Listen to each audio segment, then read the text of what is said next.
ओम श्री शिवाय नमस्तुभ्यम। ओम श्री शिवाय नमस्तुभ्यम। बोलिए शंकर भगवान की जय। सोमवार व्रत कथा।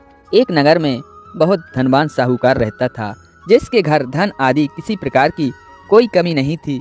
परंतु उसको एक दुख था, उसका कोई पुत्र नहीं था।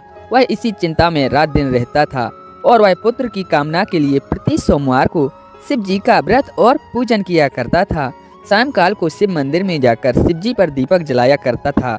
उसके भक्ति भाव को देखकर एक समय श्री पार्वती जी ने श्री शिवजी महाराज से कहा कि महाराज, यह साहूकार आपका अत्यंत भक्त है और सदैव आपका व्रत और पूजन बड़ी श्रद्धा से करता है। इसकी मनोकामना पूर्ण करनी चाहिए। शिवजी ने कहा कि पार्वती जी, यह संसार क्रम क्षेत्र है। जैसे किसान खेत में जैसा बीज बोता है वैसा ही फल काटता है, उसी तरह इस संसार में जो जैसा करते हैं वैसा ही फल भोगते हैं। पार्वती जी ने अत्यंत आग्रह से कहा कि महाराज, जब यह आपका ऐसा भक्त है और यदि इसको किसी प्रकार का कोई दुख है तो उसके दुखों को अवश्य दूर करिएगा आप, क्योंकि आप सदैव अपने भक्तों पर दयालु हैं, उनके दुखों को दूर करते हैं। यदि आप ऐसा ना करेंगे तो मनुष्य क्या आपकी सेवा व्रत करेंगे।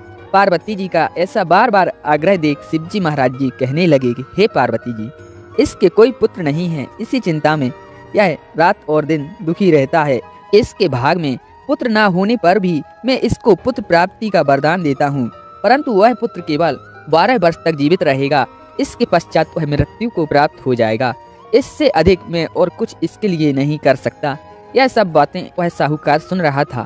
इससे उसको ना कुछ प्रसन्नता हुई और ना ही कुछ कष्ट हुआ। वह पहले जैसा ही शिवजी महाराज का व्रत और पूजन करता रहा। कुछ काल व्यतीत हो जाने के बाद साहूकार की स्त्री गर्भवती हुई और 10वें महीने उसके गर्भ से अति सुंदर पुत्र की प्राप्ति हुई।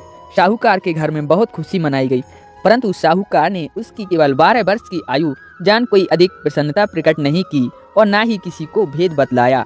जब वह बालक 11 वर्ष का हो गया तो उस बालक की माता ने उसके पिता से विवाह आदि के लिए कहा, परंतु वह साहूकार कहने लगा, मैं अभी इसका विवाह नहीं करूंगा और काशी जी पढ़ने के लिए भेजूंगा। फिर साहूकार ने अपने साले अर्थात उस बालक के मामा को बुला उसको बहुत सा धन देकर कहा, तुम इस बालक को काशी जी पढ़ने के लिए ले जाओ और रास्ते में जिस स्थान भी जाओ यज्ञ करते और ब्राह्मणों को भोजन कराते जाओ। वह दोनों मामा और भांजे सब जगह सब प्रकार यज्ञ करते और ब्राह्मणों को भोजन कराते जा रहे थे। रास्ते में एक शहर पड़ा। उस शहर के राजा की कन्या की शादी हो रही थी। दूसरे राजा का लड़का जो विवाह कराने के लिए बारात लेकर आया, वह एक आंख से काना था। उसके पिता को इस बात की बड़ी चिंता थी, कहीं वर को देख कन्या के माता पिता विवाह में किसी प्रकार की अड़चन पैदा न कर दें। इस कारण जब उसने अति सुंदर सेठ के लड़के को देखा तो मन में विचार किया कि क्यों ना विवाह कर इसी लड़के से करा दिया जाए। ऐसा विचार कर लड़के और उसके मामा ने कहा, यदि आप फेरों और कन्यादानों के काम करा दें तो आपकी बड़ी कृपा होगी और हम इसके बदले में बहुत कुछ धन दे देंगे। उन्होंने भी स्वीकार कर लिया। इस प्रकार विवाह कार्य बहुत अच्छी तरह से हो गया। परंतु जिस समय लड़का जाने लगा तो उसने राजकुमारी के चुनरी के पल्ले पर लिख दिया कि तेरा विवाह तो मेरे साथ हुआ है, और परंतु जिस राजकुमार के साथ तुमको भेजेंगे वह एक आंख से काना है। मैं तो काशी जी पढ़ने जा रहा हूँ। उस राजकुमारी ने जब चुनरी के पल्ले पर ऐसा लिखा हुआ पाया तो उसने पढ़ा और राजकुमार के साथ जाने से मना कर दिया और कह दिया कि यह मेरा पति नहीं है, मेरा विवाह इसके साथ नहीं हुआ है। जिसके साथ मेरा विवाह हुआ है वह तो अभी काशी जी पढ़ने गया है। राजकुमारी के माता पिता ने अपनी कन्या को विदा नहीं किया और बारात वापस चली गई। उधर वह सेठ का लड़का और उसका मामा काशी जी पहुंच गए। वहां जाकर उन्होंने यज्ञ करना और लड़के ने पढ़ना शुरू कर दिया। जब लड़के की आयु 12 साल की हो गई, एक दिन जब वे यज्ञ कर रहे थे कि लड़के ने अपने मामा जी से कहा, मामा जी आज मेरी तबीयत कुछ ठीक नहीं है। मामा ने कहा, अंदर जाकर सो जाओ। लड़का अंदर जाकर सो गया और थोड़ी ही देर में उसके प्राण पखेरु उड़ गए। जब उसके मामा ने आकर देखा कि वह तो मुर्दा पड़ा है तो उसको बड़ा दुख हुआ और उसने सोचा कि मैं अभी रोना पीटना मचा दूं तो यज्ञ का कार्य अधूरा रह जाएगा। अतः उसने जल्दी से यज्ञ कार्य समाप्त कर ब्राह्मणों के जाने के बाद रोना पीटना आरंभ कर दिया। संयोगवश उसी समय शिव पार्वती जी उधर से जा रहे थे। जब उन्होंने जोर जोर से रोने पीटने की आवाजें सुनी तो पार्वती जी कहने लगी, महाराज कोई दुखिया रो रहा है, इसके कष्ट को दूर करो। तब शिव जी बोले, इसकी आयु इतनी ही थी सो भोग चुका। पार्वती जी ने कहा, महाराज कृपा करके इस बालक को और आयु दो, नहीं तो इसके माता पिता तड़प तड़प कर मर जाएंगे। पार्वती जी के इस प्रकार बार बार आग्रह करने पर शिव जी ने उस लड़के को जीवन वरदान दिया और शिव जी महाराज जी की कृपा से लड़का जीवित हो गया। शिव जी पार्वती जी कैलाश चले गए।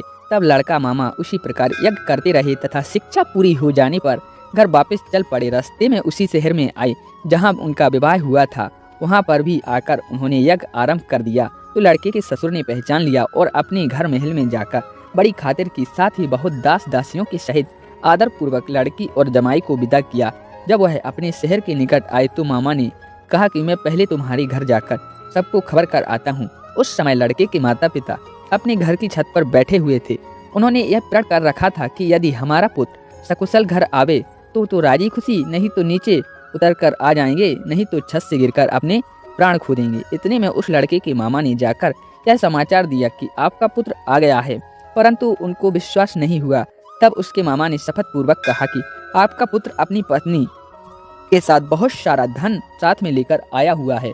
तो सेठ ने आनंद के साथ उसका स्वागत किया और बड़ी प्रसन्नता के साथ रहने लगे।